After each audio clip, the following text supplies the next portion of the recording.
ਸਤਿ ਸ਼੍ਰੀ ਅਕਾਲ। ਤੁਸੀਂ ਵੇਖ ਰਹੇ ਹੋ ਟੀਵੀ ਪੰਜਾਬ ਤੇ ਮੈਂ ਹਾਂ ਤੁਹਾਡੇ ਨਾਲ ਇੰਦਰਪ੍ਰੀਤ ਕੌਰ ਸੰਘੇੜਾ। ਖਬਰਾਂ ਦੇ ਇਸ ਬੁਲੇਟਿਨ ਵਿੱਚ ਤੁਹਾਡਾ ਸਵਾਗਤ ਹੈ। ਸਭ ਤੋਂ ਪਹਿਲਾਂ ਨਜ਼ਰ ਮਾਰਦੇ ਹਾਂ ਹੈਡਲਾਈਨਸ ਤੇ। ਕੈਨੇਡਾ ਵਿੱਚ ਖਾਲੀ ਪਈਆਂ ਨੌਕਰੀਆਂ, ਕੈਨੇਡਾ ਵਿੱਚ ਕਾਮਿਆਂ ਦੀ ਜ਼ਰੂਰਤ। ਹਥਿਆਰਾਂ ਤੇ ਰੋਕ ਦੀ ਮੰਗ, ਮੰਤਰੀ ਨੂੰ ਲਿਖਿਆ ਪੱਤਰ। ਟਰੂਡੋ ਦੇ ਹਵਾਈ ਸਫ਼ਰ ਬਾਰੇ ਖੁਲਾਸਾ, ਟਰੂਡੋ ਨੇ ਕੀਤਾ 1,27,147 ਕਿਲੋਮੀਟਰ ਸਫ਼ਰ। ਕੈਨੇਡਾ ਦੀ ਘਾਟ ਵੱਡੀ ਲੀਡਰਾਂ ਤੇ ਲੱਗਾ ਬੈਨ, ਰੂਸ ਦੀ ਕੈਨੇਡਾ ਖਿਲਾਫ ਸਖਤੀ। ਗੈਸ ਸਟੇਸ਼ਨਾਂ ਤੇ ਚੋਰੀ, 2 ਚੋਰਾਂ ਦੀ ਭਾਲ। ਕੈਨੇਡਾ ਤੋਂ ਨੌਕਰੀਆਂ ਬਾਰੇ ਜਾਣਕਾਰੀ ਸਾਹਮਣੇ ਆਈ, ਜਿੱਥੇ ਦੱਸਿਆ ਜਾ ਰਿਹਾ ਹੈ ਕਿ ਕਈ ਨੌਕਰੀਆਂ ਖਾਲੀ ਪਈਆਂ ਨੇ। ਸੂਬਿਆਂ ਨੂੰ ਹੁਣ ਕਾਮਿਆਂ ਦੀ ਘਾਟ ਵਰਗੀ ਸਮੱਸਿਆ ਦਾ ਸਾਹਮਣਾ ਕਰਨਾ ਪੈ ਰਿਹਾ ਹੈ। ਤਾਜ਼ਾ ਜਾਣਕਾਰੀ ਕਿਊਬੈਕ ਤੋਂ ਸਾਹਮਣੇ ਆਈ, ਜਿੱਥੇ ਲੇਬਰ ਸ਼ਾਰਟੇਜ ਦੇ ਚੱਲਦਿਆਂ ਜੋ ਇਸ ਸੂਬੇ ਵੱਲੋਂ ਕੀਤਾ ਜਾ ਰਿਹਾ ਹੈ ਉਹ ਵੀ ਡਿਟੇਲ ਸਾਹਮਣੇ ਆਈ ਹੈ। ਕਿਊਬੈਕ ਤੋਂ ਜੋ ਜਾਣਕਾਰੀ ਇਨਫੋਰਮੇਸ਼ਨ ਸਾਹਮਣੇ ਆਈ, ਉਸ ਵਿੱਚ ਦੱਸਿਆ ਗਿਆ ਕਿ ਪੈਂਡੈਮਿਕ ਦਾ ਅਸਰ ਕੰਮਕਾਜ ਦੇ ਉੱਪਰ ਵੀ ਪਿਆ, ਜਿਸ ਕਾਰਨ ਕਾਫੀ ਨੌਕਰੀਆਂ ਇਸ ਸਮੇਂ ਖਾਲੀ ਪਈਆਂ ਨੇ। ਕੈਨੇਡਾ ਤੋਂ ਨੌਕਰੀਆਂ ਬਾਰੇ ਚੰਗੀ ਖਬਰ ਸਾਹਮਣੇ ਆ ਰਹੀ ਹੈ, ਜਿੱਥੇ ਅਜੇ ਕਾਮਿਆਂ ਦੀ ਜ਼ਰੂਰਤ ਹੈ। ਇੱਕ ਰਿਪੋਰਟ ਦੇ ਰਾਹੀਂ ਪਤਾ ਚੱਲਿਆ ਕਿ ਕਿਊਬੈਕ ਵਿੱਚ ਕਾਫੀ ਨੌਕਰੀਆਂ ਦੀ ਖਾਲੀ ਥਾਂ ਪਈ ਹੈ, ਜਿੱਥੇ ਉਹਨਾਂ ਨੂੰ ਕੰਮ ਕਰਨ ਵਾਲੇ ਚਾਹੀਦੇ ਨੇ। ਕਿਊਬੈਕ ਵਿੱਚ ਇਸ ਸਮੇਂ ਕਾਫੀ ਲੋ ਇੰਪਲੋਇਮੈਂਟ ਰੇਟ ਹੈ।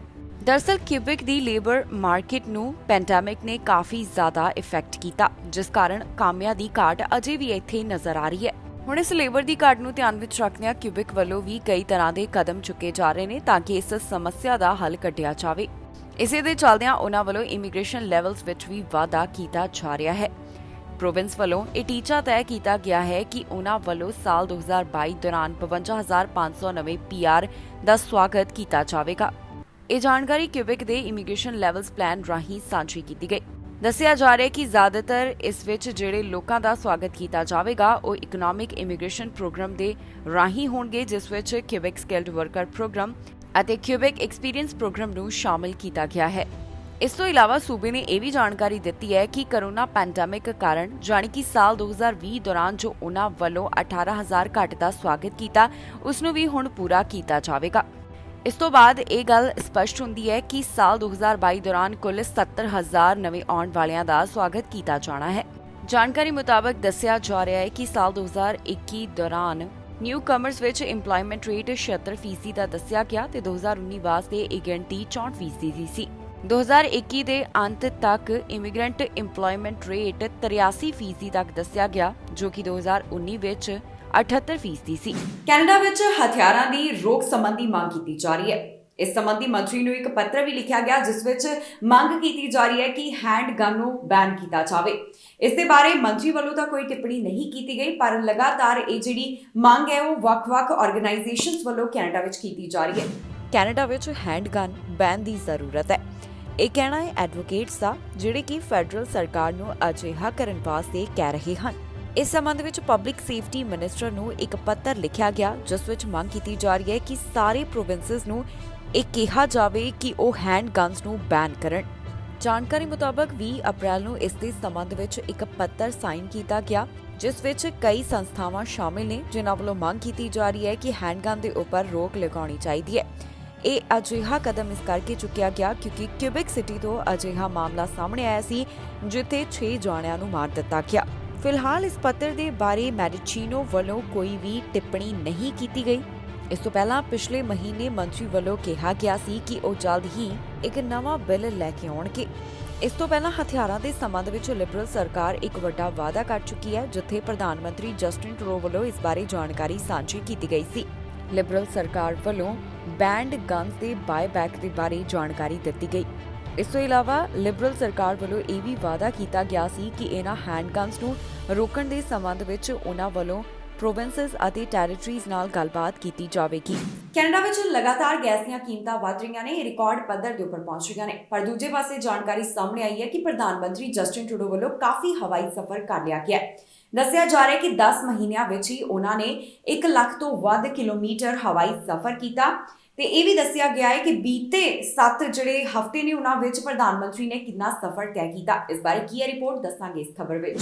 ਇੱਕ ਪਾਸੇ ਕੈਨੇਡਾ ਵਿੱਚ ਲਗਾਤਾਰ ਗੈਸ ਦੀਆਂ ਕੀਮਤਾਂ ਵਿੱਚ ਵਾਧਾ ਹੋ ਰਿਹਾ ਹੈ ਤੇ ਦੂਜੇ ਪਾਸੇ ਜਾਣਕਾਰੀ ਸਾਹਮਣੇ ਆਈ ਹੈ ਕਿ ਪ੍ਰਧਾਨ ਮੰਤਰੀ ਜਸਟਿਨ ਟਰੂਡੋ ਵੱਲੋਂ ਕਾਫੀ ਜ਼ਿਆਦਾ ਜੈਟ ਫਿਊਲ ਵਰਤਿਆ ਜਾ ਚੁੱਕਿਆ ਹੈ।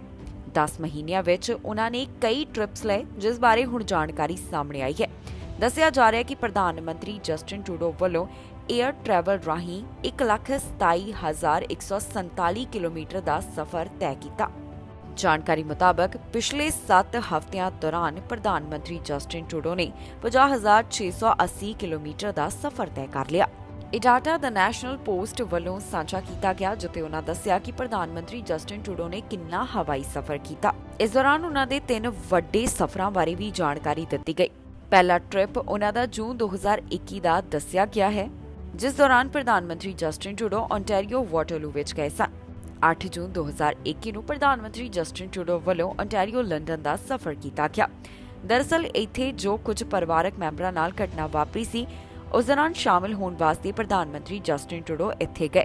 ਇੱਥੇ ਅਫਜ਼ਲ ਫੈਮਿਲੀ ਉੱਪਰ ਹੇਟ ਮੋਟੀਵੇਟਡ ਅਟੈਕ ਕੀਤਾ ਗਿਆ ਸੀ, ਜਿਸ ਤੋਂ ਬਾਅਦ ਪ੍ਰਧਾਨ ਮੰਤਰੀ ਜਸਟਿਨ ਟਰੂਡੋ ਇੱਥੇ ਪਹੁੰਚੇ।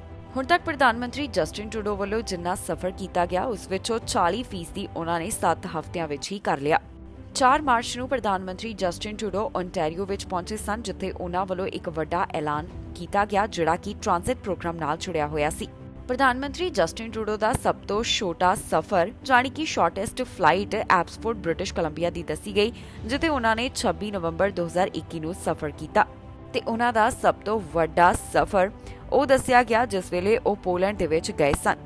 ਉਹ ਇਸ ਦੌਰਾਨ ਪੋਲੈਂਡ ਤੋਂ ਓਟਵਾ ਵਿੱਚ ਸਫ਼ਰ ਕਰਦੇ ਹੋਏ ਦਿਖਾਈ ਦਿੱਤੇ। ontario ਦੀਆਂ ਚੋਣਾਂ ਜਲਦ ਹੋਣ ਜਾ ਰਹੀਆਂ ਨੇ, ਪਰ ਇਸ ਤੋਂ ਪਹਿਲਾਂ ਕਈ ਤਰ੍ਹਾਂ ਦੇ ਸਰਵੇ ਤੇ ਪੋਲ ਸਾਹਮਣੇ ਆ ਰਹੇ ਨੇ, ਜਿਸ ਵਿੱਚ ਵੱਖ-ਵੱਖ ਪਾਰਟੀਆਂ ਦੀ ਮੌਜੂਦਾ ਸਥਿਤੀ ਦੱਸੀ ਜਾ ਰਹੀ ਹੈ। ਇੱਕ ਅਜਿਹਾ ਹੀ ਇਪਸੋਸ ਦਾ ਪੋਲ ਸਾਹਮਣੇ ਆਇਆ, ਜੋ ਕਿ ਖਾਸ ਤੌਰ ਦੇ ਉੱਪਰ ਗਲੋਬਲ ਨਿਊਜ਼ ਵਾਸਤੇ ਕਰਵਾਇਆ ਗਿਆ। ਇਸ ਵਿੱਚ ਦੱਸਿਆ ਗਿਆ ਹੈ ਕਿ ਮੌਜੂਦਾ ਸਮੇਂ ਕਿਹੜੀ ਪਾਰਟੀ ਕਿੱਥੇ ਖੜੀ ਹੈ। ontario ਦੀਆਂ ਹੋਣ ਵਾਲੀਆਂ ਚੋਣਾਂ ਵਿੱਚ ਬਹੁਤਾ ਸਮਾਂ ਨਹੀਂ ਬਚਿਆ। ਇਸ ਬਾਰੇ ਇੱਕ ਪੋਲ ਸਾਹਮਣੇ ਆਇਆ, ਜਿਸ ਵਿੱਚ ਦੱਸਿਆ ਗਿਆ ਹੈ ਕਿ ਮੌਜੂਦਾ ਸਮੇਂ ਕਿਹੜੀ ਪਾਰਟੀ ਦੀ ਸਥਿਤੀ ਕੀ ਬਣੀ ਹੋਈ ਹੈ। ਦਰਅਸਲ ਇਪਸੋਸ ਵੱਲੋਂ ਇੱਕ ਤਾਜ਼ਾ ਪੋਲ ਕਰਵਾਇਆ ਗਿਆ, ਜਿਸ ਵਿੱਚ ਕਾਫੀ ਗੱਲਾਂ ਨਿਕਲ ਕੇ ਸਾਹਮਣੇ ਆਈਆਂ ਜੋ ontario ਦੀ ਸਿਆਸਤ ਨਾਲ ਜੁੜੀਆਂ ਹੋਈਆਂ ਨੇ। ਇਹ ਪੋਲ ਖਾਸ ਤੌਰ ਉੱਪਰ ਗਲੋਬਲ ਨਿਊਜ਼ ਵਾਸਤੇ ਕਰਵਾਇਆ ਗਿਆ, ਜਿਹੜਾ ਕਿ 13 ਅਪ੍ਰੈਲ ਤੋਂ 14 ਅਪ੍ਰੈਲ ਵਿਚਕਾਰ ਹੋਇਆ। ਇਸ ਵਿੱਚ ਦੱਸਿਆ ਜਾ ਰਿਹਾ ਹੈ ਕਿ ਜੇਕਰ ਕੱਲ ਨੂੰ ਚੋਣਾਂ ਹੋਣ ਤਾਂ PC ਪਾਰਟੀ ਨੂੰ 35% ਦੀ ਸਪੋਰਟ ਮਿਲੇਗੀ। ਲਿਬਰਲ ਵਾਸਤੇ ਇਹ ਸਪੋਰਟ 32% ਦੀ ਦੱਸੀ ਗਈ। ontario NDP 23% ਉੱਪਰ ਖੜੀ ਹੈ ਤੇ ਗ੍ਰੀਨ ਪਾਰਟੀ ਵਾਸਤੇ 5% ਦੀ ਸਪੋਰਟ ਇਸ ਪੋਲ ਦੇ ਰਾਹੀਂ ਨਜ਼ਰ ਆਈ ਹੈ। ਇਸ ਇਪਸੋਸ ਦੇ ਪੋਲ ਨੂੰ ਆਨਲਾਈਨ ਵੀ ਜਾਰੀ ਕੀਤਾ ਗਿਆ, ਜਿੱਥੇ ਸਾਰੇ ਅੰਕੜੇ ਦੇਖੇ ਜਾ ਸਕਦੇ ਨੇ। ਇਸ ਨਵੇਂ ਅੰਕੜਿਆਂ ਨੂੰ ਦੇਖ ਕੇ ਪਤਾ ਚੱਲਦਾ ਹੈ ਕਿ ਪਹਿਲਾਂ ਦੇ ਮੁਕਾਬਲੇ PC ਅਤੇ NDP ਦੀ ਸਪੋਰਟ ਘੱਟ ਹੋਈ ਹੈ, ਜਦਕਿ ontario ਲਿਬਰਲਸ ਨੂੰ ਇੱਥੇ ਫਾਇਦਾ ਹੁੰਦਾ ਹੋਇਆ ਦਿਖਾਈ ਦੇ ਰਿਹਾ ਹੈ, ਜਿਨ੍ਹਾਂ ਦੀ ਪਹਿਲਾਂ ਦੇ ਮੁਕਾਬਲੇ ਸਪੋਰਟ ਵੱਧ ਦਰਜ ਕੀਤੀ ਗਈ। ਇਸ ਪੋਲ ਦੇ ਵਿੱਚ ਇਹ ਵੀ ਗੱਲ ਨਿਕਲ ਕੇ ਸਾਹਮਣੇ ਆਈ ਹੈ ਕਿ 5% ਲੋਕ ਅਜਿਹੇ ਨੇ ਜਿਨ੍ਹਾਂ ਦਾ ਕਹਿਣਾ ਹੈ ਕਿ ਉਹ ਕਿਸੇ ਹੋਰ ਪਾਰਟੀ ਨੂੰ ਹੀ ਆਪਣੀ ਵੋਟ ਦੇਣਗੇ, ਤੇ 14% ਨੇ ਤਾਂ ਅਜੇ ਫੈਸਲਾ ਨਹੀਂ ਕੀਤਾ ਕਿ ਉਹਨਾਂ ਨੇ ਆਪਣੀ ਵੋਟ ਕਿੱਧਰ ਪਾਉਣੀ ਹੈ। ਪੋਲ ਮੁਤਾਬਕ 7% ਦਾ ਕਹਿਣਾ ਹੈ ਕਿ ਉਹ ਵੋਟ ਕਿਤੇ ਵੀ ਨਹੀਂ ਪਾਉਣਗੇ। ਦੱਸ ਦਈਏ ਕਿ 2 ਜੂਨ ਨੂੰ ontario ਜਨਰਲ ਇਲੈਕਸ਼ਨਸ ਹੋਣ ਵਾਲੀਆਂ ਨੇ, ਜਿਸ ਤੋਂ ਪਹਿਲਾਂ ਸਮੇਂ-ਸਮੇਂ ਤੇ ਕਈ ਸਰਵੇ ਸਾਹਮਣੇ ਆ ਰਹੇ ਨੇ, ਜਿਸ ਵਿੱਚ ਦੱਸਿਆ ਜਾ ਰਿਹਾ ਹੈ ਕਿ ਮੌਜੂਦਾ ਸਮੇਂ ਪਾਰਟੀਆਂ ਦੀ ਸਥਿਤੀ ਕੀ ਬਣੀ ਹੋਈ ਹੈ। ਰੂਸ ਵੱਲੋਂ ਕੈਨੇਡਾ ਖਿਲਾਫ ਸਖਤ ਤੇ ਵੱਡਾ ਐਲਾਨ ਕੀਤਾ ਗਿਆ, ਜਿੱਥੇ ਕੈਨੇਡਾ ਦੇ 61 ਲੀਡਰਸ ਦੇ ਉੱਪਰ ਰੋਕ ਲਗਾ ਦਿੱਤੀ ਗਈ ਹੈ। ontario ਦੇ ਪ੍ਰੀਮੀਅਰ ਡਗ ਫੋਰਡ ਵੀ ਹੁਣ ਰੂਸ ਵਿੱਚ ਦਾਖਲ ਨਹੀਂ ਹੋ ਸਕਣਗੇ। ਦਰਅਸਲ ਰਸ਼ੀਆ ਖਿਲਾਫ ਜੋ ਲਗਾਤਾਰ ਕੈਨੇਡਾ ਵੱਲੋਂ ਪਾਬੰਦੀਆਂ ਦਾ ਐਲਾਨ ਕੀਤਾ ਜਾ ਰਿਹਾ, ਉਸ ਤੋਂ ਬਾਅਦ ਹੁਣ ਰੂਸ ਨੇ ਵੀ ਕੈਨੇਡਾ ਖਿਲਾਫ ਸਖਤੀ ਕੀਤੀ ਹੈ। ਰੂਸ ਨੇ ਕੈਨੇਡਾ ਖਿਲਾਫ ਵੱਡਾ ਐਲਾਨ ਕੀਤਾ। ਰੂਸ ਵੱਲੋਂ ਕਈ ਕੈਨੇਡੀਅਨਸ ਉੱਪਰ ਰੋਕ ਲਗਾ ਦਿੱਤੀ ਗਈ ਹੈ। ਹੁਣ ontario ਦੇ ਪ੍ਰੀਮੀਅਰ ਡਗ ਫੋਰਡ ਵੀ ਰੂਸ ਵਿੱਚ ਦਾਖਲ ਨਹੀਂ ਹੋ ਸਕਣਗੇ। ਇਸ ਤੋਂ ਪਹਿਲਾਂ ਪ੍ਰਧਾਨ ਮੰਤਰੀ ਜਸਟਿਨ ਟਰੂਡੋ ਦੀ ਐਂਟਰੀ ਬੈਨ ਕਰ ਦਿੱਤੀ ਗਈ ਸੀ। ਦਰਅਸਲ ਰਸ਼ੀਅਨ ਫੋਰਨ ਮਿਨਿਸਟਰੀ ਵੱਲੋਂ ਐਲਾਨ ਕਰਦਿਆਂ ਕਿਹਾ ਗਿਆ ਕਿ ਉਹਨਾਂ ਵੱਲੋਂ 61 ਕੈਨੇਡੀਅਨਸ ਉੱਪਰ ਬੈਨ ਲਗਾਇਆ ਜਾ ਰਿਹਾ ਹੈ, ਜੋ ਕਿ ਰੂਸ ਵਿੱਚ ਦਾਖਲ ਨਹੀਂ ਹੋ ਸਕਣਗੇ। ਇਸ ਵਿੱਚ ਕਈ ਸੀਨੀਅਰ ਗਵਰਨਮੈਂਟ ਆਫੀਸ਼ੀਅਲਸ ਵੀ ਸ਼ਾਮਿਲ ਨੇ। ਦੱਸਿਆ ਜਾ ਰਿਹਾ ਹੈ ਕਿ ਪ੍ਰਧਾਨ ਮੰਤਰੀ ਜਸਟਿਨ ਟਰੂਡੋ ਦੇ ਡਿਫੈਂਸ ਪਾਲਿਸੀ ਐਡਵਾਈਜ਼ਰ, ਟੋਰਾਂਟੋ ਦੇ ਮੇਅਰ, ontario ਦੇ ਪ੍ਰੀਮੀਅਰ, ਐਲਬਰਟਾ ਦੇ ਪ੍ਰੀਮੀਅਰ, ਬੈਂਕ ਆਫ ਕੈਨੇਡਾ ਦੇ ਚੇਅਰਮੈਨ, ਪ੍ਰੈਜ਼ੀਡੈਂਟ ਅਤੇ CEO of CBC radio Canada ਨੂੰ ਵੀ ਹੁਣ ਰੂਸ ਵਿੱਚ ਦਾਖਲ ਹੋਣ ਦੀ ਆਗਿਆ ਨਹੀਂ ਹੋਵੇਗੀ। ਇਸ ਬਾਰੇ ਰਸ਼ੀਅਨ ਮਿਲਟਰੀ ਵੱਲੋਂ ਨਿਊਜ਼ ਰਿਲੀਜ਼ ਵਿੱਚ ਜਾਣਕਾਰੀ ਸਾਂਝੀ ਕੀਤੀ, ਜਿੱਥੇ ਉਹਨਾਂ ਕਿਹਾ ਕਿ ਲਗਾਤਾਰ ਜੋ ਕੈਨੇਡਾ ਫੈਡਰਲ ਸਰਕਾਰ ਉਹਨਾਂ ਉੱਪਰ ਰੋਕ ਲਗਾ ਰਹੀ ਹੈ, ਉਸ ਤੋਂ ਬਾਅਦ ਹੀ ਉਹਨਾਂ ਨੇ ਅਜਿਹਾ ਕਦਮ ਚੁੱਕਿਆ। ਇੰਨਾ ਹੀ ਨਹੀਂ, ਮਿਨਿਸਟਰੀ ਨੇ ਇਹ ਵੀ ਸਪਸ਼ਟ ਕਰ ਦਿੱਤਾ ਕਿ ਉਹ ਭਵਿੱਖ ਵਿੱਚ ਰੁਕਣਗੇ ਨਹੀਂ। ਉਹਨਾਂ ਵੱਲੋਂ ਸਟਾਪ ਲਿਸਟ ਨੂੰ ਅੱਗੇ ਵਧਾਇਆ ਜਾ ਸਕਦਾ ਹੈ। ਜ਼ਿਕਰਯੋਗ ਹੈ ਕਿ ਯੂਕਰੇਨ ਉੱਪਰ ਰੂਸ ਵੱਲੋਂ ਜੋ ਹਮਲਾ ਕੀਤਾ ਗਿਆ ਉਸ ਤੋਂ ਬਾਅਦ ਕੈਨੇਡਾ ਲਗਾਤਾਰ ਰੂਸ ਖਿਲਾਫ ਪਾਬੰਦੀਆਂ ਲਗਾਉਂਦਾ ਦਿਖਾਈ ਦੇ ਰਿਹਾ ਹੈ। ਪਰ ਦੂਜੇ ਪਾਸੇ ਹੁਣ ਰਸ਼ੀਆ ਵੱਲੋਂ ਵੀ ਕੈਨੇਡਾ ਖਿਲਾਫ ਕਾਰਵਾਈ ਕੀਤੀ ਜਾ ਰਹੀ ਹੈ। ਪਹਿਲਾਂ ਪ੍ਰਧਾਨ ਮੰਤਰੀ ਜਸਟਿਨ ਟਰੂਡੋ ਦੀ ਐਂਟਰੀ ਦੇ ਉੱਪਰ ਤੇ ਐਨਡੀਪੀ ਲੀਡਰ ਜਗਮੀਤ ਸਿੰਘ ਦੀ ਐਂਟਰੀ ਦੇ ਉੱਪਰ ਵੀ ਰੋਕ ਲਗਾਈ ਗਈ ਸੀ। ਤਾਜ਼ਾ ਜਾਣਕਾਰੀ ਦੇ ਵਿੱਚ ਉਹਨਾਂ ਨੇ 61 ਹੋਰ ਨਵੇਂ ਨਾਮ ਸ਼ਾਮਿਲ ਕੀਤੇ ਨੇ ਜਿਹੜੇ ਰੂਸ ਵਿੱਚ ਦਾਖਲ ਨਹੀਂ ਹੋ ਸਕਣਗੇ। ਗੈਸ ਸਟੇਸ਼ਨਾਂ ਦੇ ਉੱਪਰ ਚੋਰੀ ਦੇ ਮਾਮਲੇ ਲਗਾਤਾਰ ਕੈਨੇਡਾ ਤੋਂ ਸਾਹਮਣੇ ਆ ਰਹੇ ਹਨ। ਐਪਸਫੋਰਡ ਤੋਂ ਵੀ ਅਜਿਹੇ ਮਾਮਲੇ ਸਾਹਮਣੇ ਆਏ ਜਿੱਥੇ ਪਿਛਲੇ ਦਿਨਾਂ ਦੇ ਵਿੱਚ ਦੇਖਿਆ ਗਿਆ ਕਿ 2 ਥਾਵਾਂ ਦੇ ਉੱਪਰ ਚੋਰੀ ਹੋਈ ਹੈ। ਪੁਲਿਸ ਵੱਲੋਂ ਇਹਨਾਂ ਸਸਪੈਕਟਸ ਦੀ ਭਾਲ ਕੀਤੀ ਜਾ ਰਹੀ ਹੈ। ਤਸਵੀਰਾਂ ਵੀ ਉਹਨਾਂ ਵੱਲੋਂ ਜਾਰੀ ਕੀਤੀਆਂ ਗਈਆਂ। ਇਹਨਾਂ ਚੋਰੀ ਕਰਨ ਵਾਲਿਆਂ ਦੀ ਡਿਸਕ੍ਰਿਪਸ਼ਨ ਵੀ ਦੱਸੀ ਗਈ ਹੈ। ਐਪਸਫੋਰਡ ਤੋਂ ਜਾਣਕਾਰੀ ਸਾਹਮਣੇ ਆ ਰਹੀ ਹੈ ਜਿੱਥੇ ਗੈਸ ਸਟੇਸ਼ਨ ਉੱਪਰ ਲੁੱਟ ਦੀਆਂ ਘਟਨਾਵਾਂ ਸਾਹਮਣੇ ਆਈਆਂ। ਪੁਲਿਸ ਵੱਲੋਂ ਇਹਨਾਂ ਘਟਨਾਵਾਂ ਦੇ ਬਾਰੇ ਜਾਂਚ ਕੀਤੀ ਜਾ ਰਹੀ ਹੈ। ਪਹਿਲਾ ਮਾਮਲਾ 15 ਅਪ੍ਰੈਲ ਨੂੰ ਸਾਹਮਣੇ ਆਇਆ ਜਿੱਥੇ 8:30 ਦੇ ਕਰੀਬ ਪੁਲਿਸ ਨੂੰ ਗੈਸ ਸਟੇਸ਼ਨ ਦੇ ਉੱਪਰ ਬੁਲਾਇਆ ਗਿਆ ਕਿਉਂਕਿ ਇੱਥੇ ਕਿਸੇ ਵੱਲੋਂ ਚੋਰੀ ਕੀਤੀ ਗਈ। ਇਹ ਮਾਮਲਾ ਸਾਊਥ ਫਰੀਜ਼ਰ ਵੇ ਨਾਲ ਸੰਬੰਧਿਤ ਦੱਸਿਆ ਜਾ ਰਿਹਾ ਹੈ। ਇਨਵੈਸਟੀਗੇਟਰਸ ਨੂੰ ਦੱਸਿਆ ਗਿਆ ਕਿ ਇੱਥੇ 30 ਸਾਲਾ ਵਿਅਕਤੀ ਜਿਸ ਦਾ ਚਿਹਰਾ ਪੂਰੀ ਤਰ੍ਹਾਂ ਨਾਲ ਢੱਕਿਆ ਹੋਇਆ ਸੀ ਇਸ ਸਟੋਰ ਵਿੱਚ ਦਾਖਲ ਹੋਇਆ ਤੇ ਉਸਨੇ ਇੱਥੇ ਪੈਸੇ ਦੀ ਮੰਗ ਕੀਤੀ ਤੇ ਬਾਅਦ ਵਿੱਚ ਉਹ ਭੱਜ ਗਿਆ। ਇਸ ਤੋਂ ਠੀਕ 2 ਦਿਨ ਬਾਅਦ ਵੀ ਅਜਿਹਾ ਹੀ ਚੋਰੀ ਦਾ ਮਾਮਲਾ ਸਾਹਮਣੇ ਆਇਆ ਜਿੱਥੇ ਪੁਲਿਸ ਨੂੰ ਇੱਕ ਵਾਰ ਫਿਰ ਤੋਂ ਗੈਸ ਸਟੇਸ਼ਨ ਤੇ ਬੁਲਾਇਆ ਗਿਆ। ਇਹ ਗੈਸ ਸਟੇਸ਼ਨ ਐਸੈਂਡੈਂਸ ਐਵੀਨਿਊ ਨਾਲ ਸੰਬੰਧਿਤ ਦੱਸਿਆ ਗਿਆ। ਜਿਸ ਵਿਅਕਤੀ ਨੇ ਇੱਥੇ ਚੋਰੀ ਦੀ ਵਾਰਦਾਤ ਨੂੰ ਅੰਜਾਮ ਦਿੱਤਾ ਉਸ ਦਾ ਕੱਦ 6 ਫੁੱਟ ਦੇ ਕਰੀਬ, ਮੀਡੀਅਮ ਬਿਲਡ, ਬਲੌਂਡ ਬਾਲ ਅਤੇ ਦੱਸਿਆ ਜਾ ਰਿਹਾ ਕਿ ਇਸਨੇ ਗੂੜੇ ਰੰਗ ਦੇ ਕੱਪੜੇ ਪਾਏ ਹੋਏ ਸਨ। ਇਹ ਇੱਥੇ ਸਟੋਰ ਵਿੱਚ ਦਾਖਲ ਹੋਇਆ। ਇਹਦਾ ਚਿਹਰਾ ਵੀ ਇੱਥੇ ਢੱਕਿਆ ਹੋਇਆ ਸੀ ਤੇ ਹੱਥ ਵਿੱਚ ਹਥਿਆਰ ਸੀ। ਇਸ ਵੱਲੋਂ ਵੀ ਪੈਸੇ ਦੀ ਮੰਗ ਕੀਤੀ ਗਈ ਤੇ ਬਾਅਦ ਵਿੱਚ ਫਰਾਰ ਹੋ ਗਿਆ। ਹੁਣ ਇਹਨਾਂ ਮਾਮਲਿਆਂ ਦੀ ਜਾਂਚ ਐਪਸਫੋਰਡ ਮੇਜਰ ਕ੍ਰਾਈਮ ਇਨਵੈਸਟੀਗੇਟਰਸ ਵੱਲੋਂ ਕੀਤੀ ਜਾ ਰਹੀ ਹੈ। ਉਨ੍ਹਾਂ ਕਿਹਾ ਹੈ ਕਿ ਜੇਕਰ ਕਿਸੇ ਨੂੰ ਵੀ ਇਸ ਬਾਰੇ ਕੋਈ ਜਾਣਕਾਰੀ ਹੋਵੇ ਤਾਂ ਉਹਨਾਂ ਨਾਲ 6048595225 ਤੇ ਸੰਪਰਕ ਕਰਕੇ ਜਾਣਕਾਰੀ ਸਾਂਝੀ ਕਰ ਸਕਦਾ ਹੈ। ਕੈਨੇਡਾ ਵਿੱਚ ਮਹਿੰਗਾਈ ਲਗਾਤਾਰ ਵਧ ਰਹੀ ਹੈ ਜਿਸ ਤੋਂ ਬਾਅਦ ਐਨਡੀਪੀ ਲੀਡਰ ਜਗਮੀਤ ਸਿੰਘ ਨੇ ਸੋਸ਼ਲ ਮੀਡੀਆ ਦੇ ਉੱਪਰ ਇੱਕ ਪੋਸਟ ਸਾਂਝੀ ਕੀਤੀ ਜਿੱਥੇ ਉਹਨਾਂ ਨੇ ਆਪਣੇ ਗੁੱਸੇ ਦਾ ਪ੍ਰਗਟਾਵਾ ਕੀਤਾ ਗਿਆ। ਜਗਮੀਤ ਸਿੰਘ ਵੱਲੋਂ ਕਿਹਾ ਗਿਆ ਕਿ ਜਿਹੜੀਆਂ ਵੱਡੀਆਂ ਕੰਪਨੀਆਂ ਨੇ ਉਹ ਲਗਾਤਾਰ ਅਮੀਰ ਹੋ ਰਹੀਆਂ ਨੇ ਪਰ ਜਿਹੜੀ ਮਹਿੰਗਾਈ ਹੈ ਉਹ ਕੈਨੇਡਾ ਵਿੱਚ ਲਗਾਤਾਰ ਵਧ ਰਹੀ ਹੈ। ਕੈਨੇਡਾ 'ਚ ਮਹਿੰਗਾਈ ਲਗਾਤਾਰ ਵਧ ਰਹੀ ਹੈ ਜਿਸ ਬਾਰੇ ਤਾਜ਼ਾ ਅੰਕੜੇ ਪਿਛਲੇ ਦਿਨੀ ਸਾਹਮਣੇ ਆਏ ਨੇ।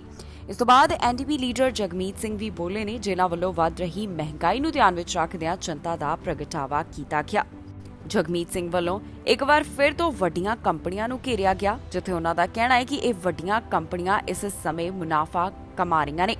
ਲਿਬਰਲ ਸਰਕਾਰ ਦੇ ਬਾਰੇ ਵੀ ਉਹ ਗੱਲ ਕਰਦੇ ਹੋਏ ਦਿਖਾਈ ਦਿੱਤੇ। ਕੀ ਕਹਿਣਾ ਹੈ ਜਗਮੀਤ ਸਿੰਘ ਦਾ, ਆਓ ਤੁਹਾਨੂੰ ਸੁਣਾਉਂਦੇ ਹਾਂ। Cost of everything is going up.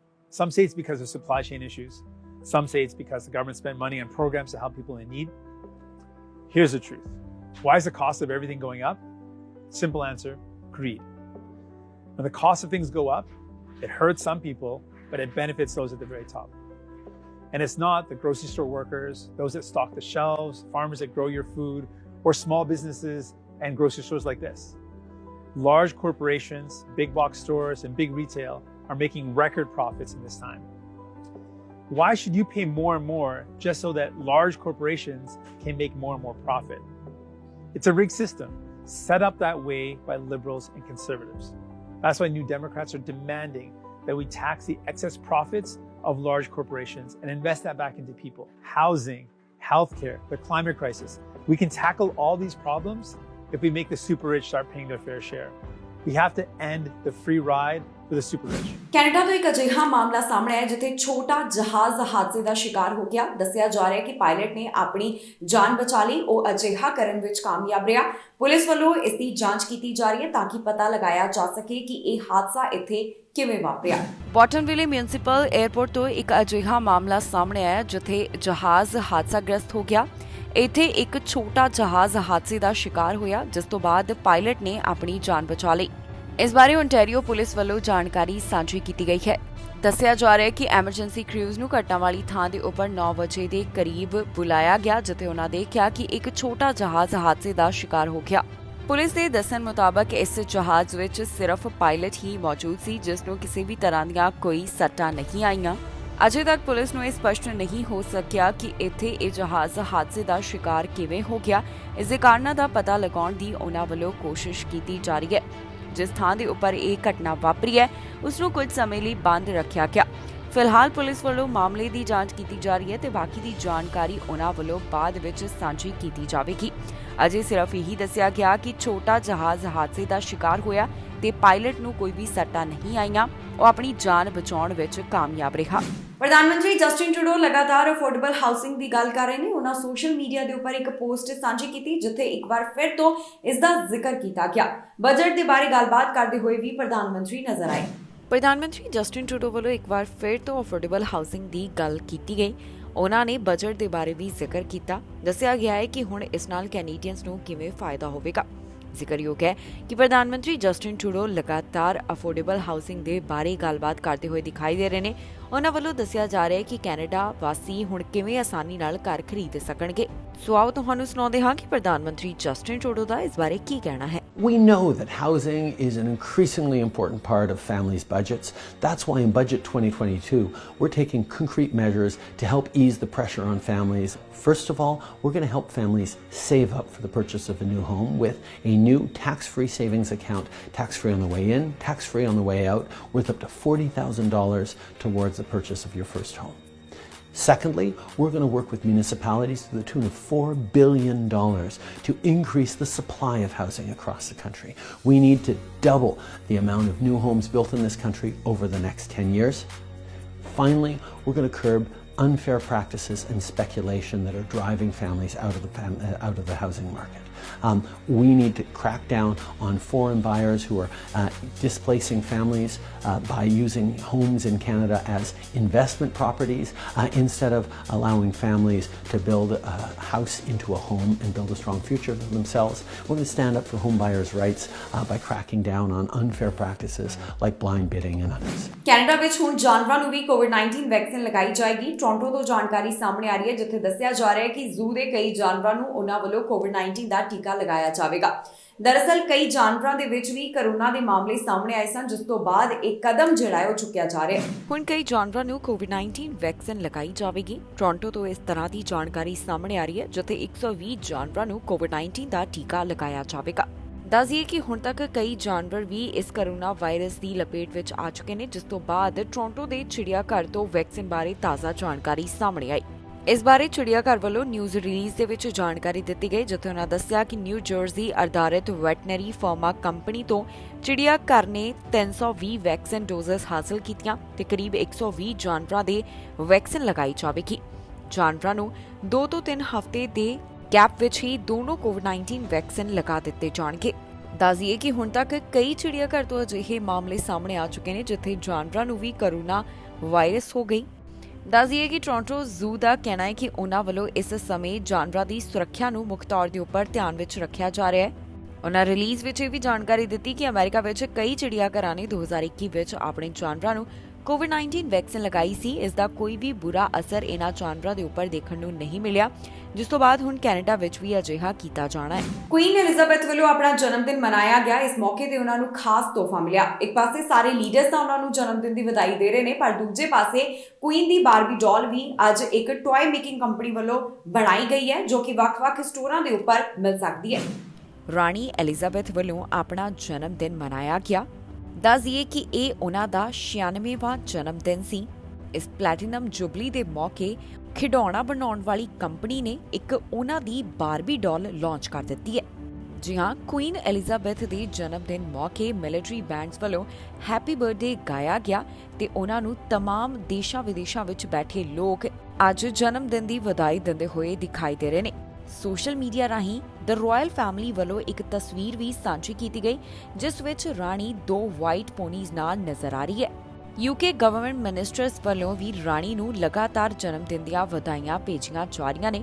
ਇਸ ਸਮਾਗਮ ਦੇ ਮੌਕੇ ਉੱਪਰ ਇੱਕ ਖਿਡੌਣਾ ਬਣਾਉਣ ਵਾਲੀ ਕੰਪਨੀ ਨੇ ਕੁਈਨ ਦੀ ਬਾਰਬੀ ਡਾਲ ਵੀ ਲਾਂਚ ਕੀਤੀ ਹੈ ਜਿਹੜੀ ਕਿ ਵੱਖ-ਵੱਖ ਸਟੋਰਸ ਦੇ ਉੱਪਰ ਲੋਕ ਖਰੀਦ ਸਕਣਗੇ। ਇਸ ਬਾਰਬੀ ਡਾਲ ਨੂੰ ਬੜੇ ਹੀ ਸੋਹਣੇ ਤਰੀਕੇ ਨਾਲ ਤਿਆਰ ਕੀਤਾ ਗਿਆ ਜਿਸ ਤੇ ਆਈਵਰੀ ਗਾਊਨ ਪਵਾਇਆ ਗਿਆ। ਇਸ ਉੱਤੇ ਬਲੂ ਸੈਸ਼ ਵੀ ਪਾਇਆ ਗਿਆ ਤੇ ਬਾਕੀ ਵੀ ਛੋਟੀਆਂ-ਮੋਟੀਆਂ ਸਾਰੀਆਂ ਡਿਟੇਲਸ ਸ਼ਾਮਿਲ ਕੀਤੀਆਂ ਗਈਆਂ ਨੇ। ਇਸ ਦੇ ਨਾਲ ਹੀ ਇਸ ਬਾਰਬੀ ਡਾਲ ਨੂੰ ਉਹ ਵਾਲਾ ਕਰਾਊਨ ਪਹਿਨਾਇਆ ਗਿਆ ਜਿਹੜਾ ਰਾਣੀ ਨੇ ਆਪਣੇ ਵਿਆਹ ਮੌਕੇ ਪਾਇਆ ਸੀ। ਦੱਸ ਦਈਏ ਕਿ ਸ਼ਾਹੀ ਘਰਾਣੇ ਨਾਲ ਜੁੜੇ ਹੋਏ ਲੋਕ ਵੀ ਲਗਾਤਾਰ ਸੋਸ਼ਲ ਮੀਡੀਆ ਰਾਹੀਂ ਰਾਣੀ ਨੂੰ ਜਨਮ ਦਿਨ ਦੀ ਵਧਾਈ ਦਿੰਦੇ ਹੋਏ ਦਿਖਾਈ ਦੇ ਰਹੇ ਨੇ। ਪ੍ਰਧਾਨ ਮੰਤਰੀ ਬੋਰਿਸ ਜੌਨਸਨ ਜਿਹੜੇ ਕਿ ਭਾਰਤ ਦੇ ਦੌਰੇ ਦੇ ਉੱਪਰ ਗਏ ਹਨ, ਉਹਨਾਂ ਵੱਲੋਂ ਵੀ ਇੱਕ ਸੰਦੇਸ਼ ਭੇਜਿਆ ਗਿਆ। I'm delighted to wish Your Majesty a very happy birthday and to pay my heartfelt tribute to your 70 years of dedicated and faultless service to our country and the Commonwealth. Millions of people cherish a particular moment of your reign, and for me it has to be the opening ceremony of the London Olympics in 2012, when Your Majesty arrived, at least figuratively, by jumping from a helicopter escorted by James Bond, and then the trumpet sounded and Your Majesty made your entrance and the entire stadium rose as one and burst into applause. Thousands of people from most every country in the world, with a billion more watching at home. And that fantastic moment showed yet again Your Majesty's unique ability to bring people together in joyful harmony. And as we look forward to celebrating your Platinum Jubilee in June, our hearts swell with appreciation and pride that Your Majesty is our Queen. Canada ਦੇ ਵੱਖ-ਵੱਖ ਸੂਬਿਆਂ ਵਿੱਚ ਇਸ ਸਮੇਂ corona virus ਦਾ ਫੈਲਾਅ ਦੇਖਣ ਨੂੰ ਮਿਲ ਰਿਹਾ ਹੈ। ਓਨਟਾਰੀਓ ਦੀ ਗੱਲ ਕੀਤੀ ਜਾਵੇ ਤਾਂ ਇੱਥੇ ਕਰੋਨਾ ਵਾਇਰਸ ਦੀ 6ਵੀਂ ਲਹਿਰ ਸ਼ੁਰੂ ਹੋ ਚੁੱਕੀ ਹੈ। ਅਜਿਹੇ ਵਿੱਚ ਮਾਹਰ ਆਪਣੇ ਵਿਚਾਰ ਸਾਂਝੇ ਕਰ ਰਹੇ ਨੇ। ਉਹਨਾਂ ਦਾ ਕਹਿਣਾ ਹੈ ਕਿ ਕੋਈ ਨਵਾਂ ਹੱਲ ਲੱਭਣਾ ਚਾਹੀਦਾ ਹੈ ਤਾਂ ਕਿ ਕਰੋਨਾ ਕੇਸਿਸ ਦੇ ਜਿਹੜੇ ਵੱਧ ਰਹੇ ਮਾਮਲੇ ਨੇ ਉਹਨਾਂ ਨੂੰ ਕਾਬੂ ਵਿੱਚ ਕੀਤਾ ਜਾ ਸਕੇ। ਕੈਨੇਡਾ ਦੇ ਵੱਖ-ਵੱਖ ਸੂਬਿਆਂ ਵਿੱਚ ਇਸ ਸਮੇਂ ਕਰੋਨਾ ਵਾਇਰਸ ਦਾ ਫੈਲਾਅ ਨਜ਼ਰ ਆ ਰਿਹਾ ਹੈ, ਜਿਸ ਤੋਂ ਬਾਅਦ ਐਕਸਪਰਟਸ ਲਗਾਤਾਰ ਆਪਣੇ ਵਿਚਾਰ ਸਾਂਝੇ ਕਰ ਰਹੇ ਹਨ। ਓਨਟਾਰੀਓ ਵੀ ਇਸ ਸਮੇਂ ਕਰੋਨਾ ਵਾਇਰਸ ਦੀ 6ਵੀਂ ਲਹਿਰ ਦਾ ਸਾਹਮਣਾ ਕਰਨਾ ਪੈ ਰਿਹਾ ਹੈ। ਹੁਣ ਐਕਸਪਰਟਸ ਦਾ ਕਹਿਣਾ ਹੈ ਕਿ ਕੈਨੇਡਾ ਨੂੰ ਇਸ ਵੇਲੇ ਇੱਕ ਬਹੁਤ ਮਜ਼ਬੂਤ ਕੋਵਿਡ-19 ਡਿਟੈਕਸ਼ਨ ਸਿਸਟਮ ਦੀ ਜ਼ਰੂਰਤ ਹੈ। ਐਕਸਪਰਟਸ ਮੰਨਦੇ ਨੇ ਕਿ ਕਰੋਨਾ ਵਾਇਰਸ ਦੇ ਜਿਹੜੇ ਮਾਮਲੇ ਵੱਧ ਰਹੇ ਨੇ ਉਸ ਪਿੱਛੇ ਇਹ ਵੀ ਕਾਰਨ ਹੈ ਕਿ ਵਾਈਡ ਸਕੇਲ PCR ਟੈਸਟਿੰਗ ਨਹੀਂ ਕੀਤੀ ਜਾ ਰਹੀ। ਓਨਟਾਰੀਓ ਤੋਂ ਇਸ ਬਾਰੇ ਕੀ ਡਿਟੇਲ ਸਾਹਮਣੇ ਆਈ ਹੈ, ਆਓ ਤੁਹਾਨੂੰ ਸੁਣਾਉਂਦੇ ਹਾਂ। few months now. And this is a 3-dose vaccine. And I certainly, it's pretty clear that there are under-vaccinated people and under-vaccinated communities, and we can go a long way by improving third dose uptake. What's interesting, though, is if we take a step back, there's policy and then there's data, and sometimes there might be a discrepancy, but there's actually really good data demonstrating that people who have had 2 doses of the vaccine plus a recent Omicron infection have roughly the equivalent protection compared to people who have had 3 doses of a vaccine. So I'd love to hear the National Advisory Committee on Immunization really opine on this or strongly make some greater recommendations about this. And in fact, they do say that if you have had a recent infection, you can wait up to 3 months, or you should wait up to 3 months before you get that third dose. But, we also have to acknowledge that 2 doses plus infection, especially Omicron infection, is about equivalent to 3 doses. But even with that, 3 doses certainly is the way to go. This is a 3-dose vaccine. Many people have not had this infection, and many people have had this infection and still should get that third dose. So your point is well taken. This is a 3-dose vaccine. We've known this for some time, especially in the Omicron era, and it would go a long way to protect people against severe infections if they get that third dose. ਇਸ ਖਬਰ ਵਿੱਚ ਜਾਣਕਾਰੀ ਤੁਹਾਡੇ ਨਾਲ ਸਾਂਝੀ ਕਰਾਂਗੇ ਕਿ Canada ਦੇ ਕਿਹੜੇ ਹਿੱਸੇ ਤੋਂ ਕਿੰਨੇ ਕਰੋਨਾ ਵਾਇਰਸ ਦੇ ਮਾਮਲੇ ਸਾਹਮਣੇ ਆਏ। ਇਸ ਸਮੇਂ ਕੈਨੇਡਾ ਵਿੱਚ ਕਰੋਨਾ ਵਾਇਰਸ ਦੇ ਕੀ ਹਾਲਾਤ ਬਣੇ ਹੋਏ ਨੇ, ਤੁਹਾਨੂੰ ਜਾਣੂ ਕਰਵਾਵਾਂਗੇ ਇਸ ਖਬਰ ਰਾਹੀਂ। ਓਨਟਾਰੀਓ ਦੇ ਹਸਪਤਾਲ ਵਿੱਚ ਇਸ ਸਮੇਂ 1000 ਤੋਂ ਵੱਧ ਮਰੀਜ਼ ਨੇ ਜਿਨ੍ਹਾਂ ਦਾ ਕਰੋਨਾ ਵਾਇਰਸ ਕਾਰਨ ਇਲਾਜ ਚੱਲ ਰਿਹਾ ਹੈ। ਇੱਥੇ ਕਰੋਨਾ ਕਾਰਨ ਇਲਾਜ ਕਰਵਾਉਣ ਵਾਲਿਆਂ ਦੀ ਗਿਣਤੀ 1626 ਦੱਸੀ ਗਈ। ਇੰਟੈਂਸਿਵ ਕੇਅਰ ਅਧੀਨ 207 ਦੀ ਜਾਣਕਾਰੀ ਸਾਹਮਣੇ ਆਈ ਹੈ। 24 ਘੰਟੇ ਦੌਰਾਨ ਓਨਟਾਰੀਓ ਵਿੱਚ ਰਿਕਾਰਡ ਤੋੜ ਕੇਸਿਸ ਦਰਜ ਕੀਤੇ ਗਏ। ਇੱਥੇ 5000 ਤੋਂ ਜ਼ਿਆਦਾ ਮਾਮਲਿਆਂ ਦੀ ਪੁਸ਼ਟੀ ਹੋਈ ਹੈ। ਬੀਤੇ 24 ਘੰਟਿਆਂ ਦੌਰਾਨ 5038 ਕੇਸਿਸ ਸਾਹਮਣੇ ਆਏ ਹਨ। ਦੱਸ ਦਈਏ ਕਿ ਪੈਂਡੈਮਿਕ ਦੀ ਸ਼ੁਰੂਆਤ ਤੋਂ ਲੈ ਕੇ ਹੁਣ ਤੱਕ 12 ਲੱਖ ਤੋਂ ਵੱਧ ਕੁੱਲ ਕਰੋਨਾ ਦੇ ਮਾਮਲੇ ਇੱਥੇ ਦਰਜ ਕੀਤੇ ਜਾ ਚੁੱਕੇ ਨੇ। ਬੀਤੇ 24 ਘੰਟਿਆਂ ਦੌਰਾਨ 17 ਮੌਤਾਂ ਇਸ ਵਾਇਰਸ ਕਾਰਨ ਹੋ ਗਈਆਂ, ਜਿਸ ਤੋਂ ਬਾਅਦ ਕੁੱਲ ਮੌਤਾਂ ਦਾ ਅੰਕੜਾ 12678 ਉੱਪਰ ਪਹੁੰਚ ਗਿਆ। ਰਿਕਵਰਡ ਕੇਸਿਸ ਦੀ ਗਿਣਤੀ 11,84,812 ਦੱਸੀ ਗਈ ਹੈ। ਵੈਕਸੀਨੇਸ਼ਨ ਦੀ ਜਾਣਕਾਰੀ ਮੁਤਾਬਕ 12 ਸਾਲ ਦੀ ਤੋਂ ਵੱਧ ਉਮਰ ਵਾਲਿਆਂ ਵਿੱਚ 91.1% ਦੀ ਆਬਾਦੀ ਇਸ ਸਮੇਂ ਫੁੱਲੀ ਵੈਕਸੀਨੇਟਡ ਹੈ। 92.9% ਦੀ ਆਬਾਦੀ ਵੱਲੋਂ ਕੋਵਿਡ-19 ਵੈਕਸੀਨ ਦੀ ਪਹਿਲੀ ਡੋਜ਼ ਤੇ 56.2% ਆਬਾਦੀ ਵੱਲੋਂ ਕੋਵਿਡ-19 ਵੈਕਸੀਨ ਦੇ 3 ਟੀਕੇ ਲਗਵਾਏ ਜਾ ਚੁੱਕੇ ਨੇ। 5 ਸਾਲ ਤੋਂ 11 ਸਾਲ ਵਾਲਿਆਂ ਵਿੱਚ 56.1% ਆਬਾਦੀ ਨੇ ਕੋਵਿਡ-19 ਵੈਕਸੀਨ ਦਾ ਇੱਕ ਟੀਕਾ, 34.7% ਆਬਾਦੀ ਇਸ ਸਮੇਂ ਫੁੱਲੀ ਵੈਕਸੀਨੇਟਡ ਦੱਸੀ ਜਾ ਰਹੀ ਹੈ। ਕਿਊਬਿਕ ਦੇ ਹਸਪਤਾਲ ਵਿੱਚ ਇਸ ਸਮੇਂ 2000 ਤੋਂ ਵੱਧ ਮਰੀਜ਼ਾਂ ਦੀ ਗਿਣਤੀ ਹੈ ਜਿਹੜੇ ਕੋਰੋਨਾ ਵਾਇਰਸ ਕਾਰਨ ਭਰਤੀ ਕਰਵਾਏ ਗਏ। ਹਸਪਤਾਲ ਵਿੱਚ 2405 ਦੀ ਗਿਣਤੀ ਦੱਸੀ ਗਈ ਤੇ ਇੰਟੈਂਸਿਵ ਕੇਅਰ ਅਧੀਨ 88 ਬਾਰੇ ਦੱਸਿਆ ਗਿਆ। ਪੈਂਡੈਮਿਕ ਦੀ ਸ਼ੁਰੂਆਤ ਤੋਂ ਲੈ ਕੇ ਹੁਣ ਤੱਕ ਇੱਥੇ 10 ਲੱਖ ਤੋਂ ਵੱਧ ਕੇਸਿਸ ਸਾਹਮਣੇ ਆ ਚੁੱਕੇ ਨੇ। ਬੀਤੇ 24 ਘੰਟਿਆਂ ਦੌਰਾਨ 2909 ਕੇਸਿਸ ਰਿਕਾਰਡ ਕੀਤੇ ਗਏ ਤੇ ਇਹਨਾਂ ਬੀਤੇ 24 ਘੰਟਿਆਂ ਦੌਰਾਨ ਹੀ 38 ਮੌਤਾਂ ਇਸ ਵਾਇਰਸ ਕਾਰਨ ਹੋ ਚੁੱਕੀਆਂ ਨੇ। ਕੁੱਲ ਮੌਤਾਂ ਦਾ ਅੰਕੜਾ 14,778 ਦੱਸਿਆ ਗਿਆ। ਵੈਕਸੀਨੇਸ਼ਨ ਦੀ ਜਾਣਕਾਰੀ ਮੁਤਾਬਕ ਜਿਨ੍ਹਾਂ ਦੀ ਉਮਰ 5 ਸਾਲ ਤੇ ਇਸ ਤੋਂ ਵੱਧ ਹੈ, ਉਹਨਾਂ ਵਿੱਚ 91% ਆਬਾਦੀ ਵੱਲੋਂ ਕੋਵਿਡ-19 ਵੈਕਸੀਨ ਦੀ ਪਹਿਲੀ ਡੋਜ਼, 87% ਆਬਾਦੀ ਵੱਲੋਂ ਕੋਵਿਡ-19 ਵੈਕਸੀਨ ਦੇ 2 ਟੀਕੇ ਤੇ 54% ਆਬਾਦੀ ਵੱਲੋਂ ਕੋਵਿਡ-19 ਵੈਕਸੀਨ ਦੇ 3 ਟੀਕੇ ਭਾਵ ਕਿ ਬੂਸਟਰ ਡੋਜ਼ ਵੀ ਹਾਸਲ ਕੀਤਾ ਜਾ ਚੁੱਕਿਆ ਹੈ। ਇਸ ਦੇ ਨਾਲ ਹੀ ਜਾਂਦੇ ਇੱਕ ਵਾਰ ਫਿਰ ਤੋਂ ਨਜ਼ਰ ਮਾਰਦੇ ਹਾਂ ਹੈਡਲਾਈਨਸ ਤੇ। ਕੈਨੇਡਾ ਵਿੱਚ ਖਾਲੀ ਪਈਆਂ ਨੌਕਰੀਆਂ, ਕੈਨੇਡਾ ਵਿੱਚ ਕਾਮਿਆਂ ਦੀ ਜ਼ਰੂਰਤ, ਹਥਿਆਰਾਂ ਤੇ ਰੋਕ ਦੀ ਮੰਗ, ਮੰਤਰੀ ਨੂੰ ਲਿਖਿਆ ਪੱਤਰ, ਟਰੂਡੋ ਦੇ ਹਵਾਈ ਸਫ਼ਰ ਬਾਰੇ ਖੁਲਾਸਾ, ਟਰੂਡੋ ਨੇ ਕੀਤਾ 1,27,147 ਕਿਲੋਮੀਟਰ ਸਫ਼ਰ, ਕੈਨੇਡਾ ਦੀ ਘਾਟ ਵੱਡੀ ਲੀਡਰਾਂ ਤੇ ਲੱਗਾ ਬੈਨ, ਰੂਸ ਦੀ ਕੈਨੇਡਾ ਖਿਲਾਫ ਸਖਤੀ, ਗੈਸ ਸਟੇਸ਼ਨਾਂ ਤੇ ਚੋਰੀ, 2 ਚੋਰਾਂ ਦੀ ਭਾਲ। ਖਬਰਾਂ ਦੇ ਇਸ ਬੁਲੇਟਿਨ ਵਿੱਚ ਇੰਨਾ ਹੀ। ਫਿਲਹਾਲ ਮੈਨੂੰ ਇੰਦਰਪ੍ਰੀਤ ਕੌਰ ਸੰਗੇੜਾ ਨੂੰ ਦਿਓ ਇਜਾਜ਼ਤ ਤੇ ਤੁਸੀਂ ਵੇਖਦੇ ਰਹੋ TV ਪੰਜਾਬ।